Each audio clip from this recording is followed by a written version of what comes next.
Having weathered 6 prime ministers in the past decade, 4 of which were installed at some point by party machinations, Australian voters cannot fairly be said to suffer from buyer's remorse.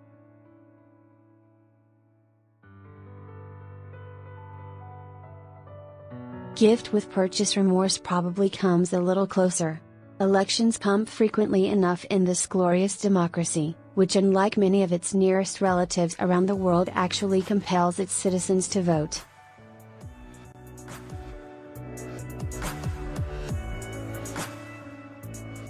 Get key political stories and analysis straight to your inbox, including special election coverage from Annabelle Crabb.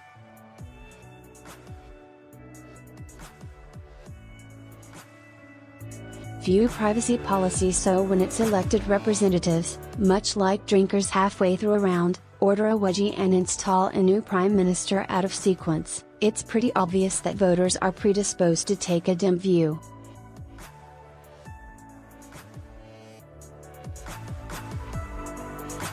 Three leadership changes before a vote. Here's something interesting, though. The ABC's Vote Compass has been harvesting the opinions of Australians for 3 elections now.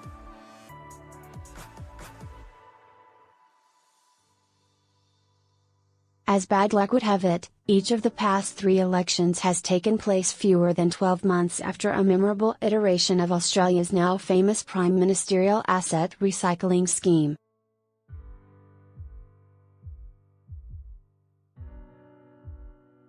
In 2013, Australia went to the polls to consider the newly reinstated Kevin Rudd, about 9 weeks after he escorted Julia Gillard to the pavilion.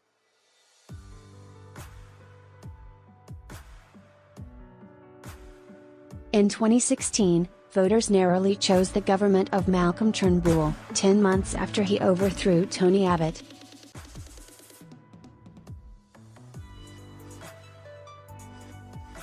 And on May 18 this year, the nation will have the opportunity to endorse Scott Morrison as Prime Minister, 10 months on from his party's decision to relieve Mr. Turnbull of his responsibilities.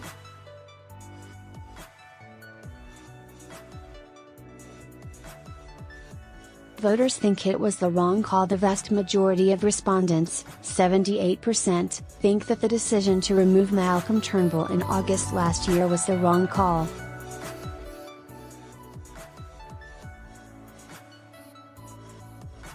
That conclusion is drawn from 153,354 responses to Vote Compass between April 10 and April 16.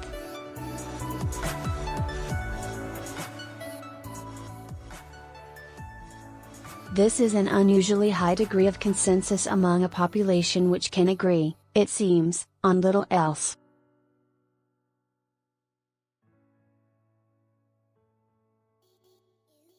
During the 2013 election campaign, 60% of Vote Compass respondents thought that the Labour Party made the right call in replacing Julia Gillard with Kevin Rudd.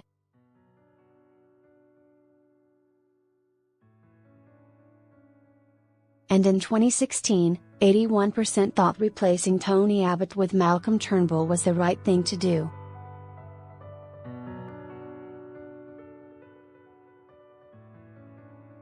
External link, historical attitude to dumping leaders by party. All participants in Vote Compass, while anonymous, are asked their gender, age, education level, language, region and past voting patterns, and the results are weighted to account for these factors to ensure that the results are properly representative of Australia's actual population.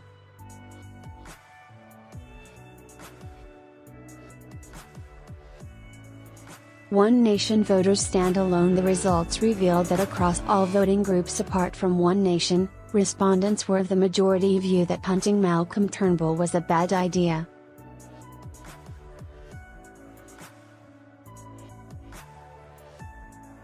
Among One Nation voters, 59% approved of Mr. Turnbull's removal, while 41% disapproved.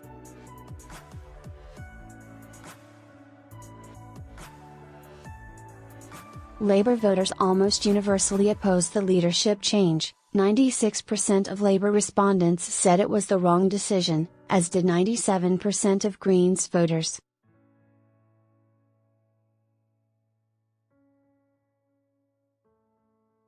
Among the most relevant cohort, voters who identified themselves as coalition supporters, opinions were more evenly divided, with 42% approving of the leadership change, and 58% disapproving.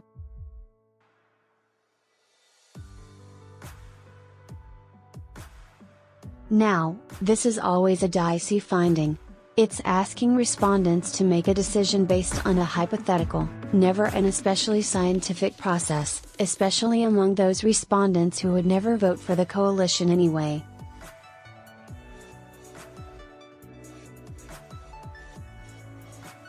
But for what it's worth, 43% said they'd be more likely on the whole to vote for the coalition if Malcolm Turnbull were still Liberal leader, while 16% said they'd be less likely.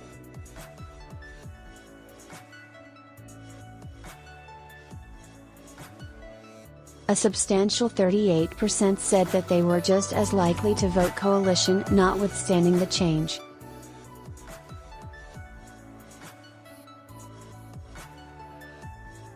Again, One Nation voters were the only political grouping for whom Mr. Turnbull's removal seems to have been politically productive. 50% of them declared that they would be more likely to vote for the coalition as a result.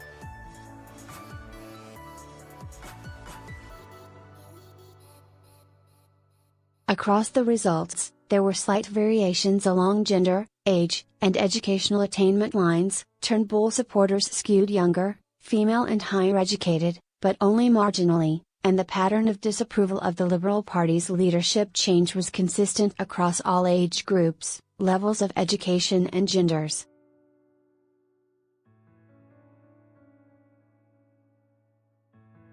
External link: was dumping Turnbull a good idea? By vote intention. Wider implications. Evidence abounds that the widespread disapproval of the leadership change is also being detected in the private research conducted extensively by the political parties at election time.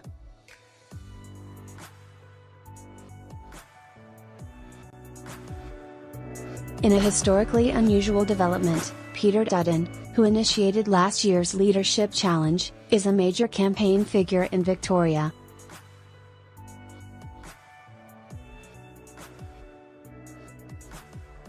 The Home Affairs Minister is battling to retain his own marginal seat in outer metropolitan Brisbane, but he's all over billboards an 18-hour drive to the southwest, where Assistant Treasurer Michael Sukkar is defending his Melbourne seat of Deakin.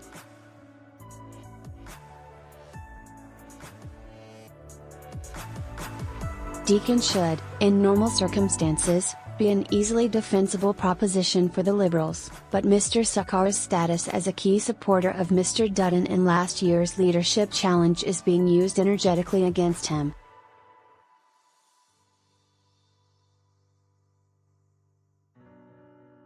Similar tactics are in play against Health Minister Greg Hunt, who also backed Mr. Dutton and is hard-pressed to retain his seat of Flinders, which has a margin of 7%.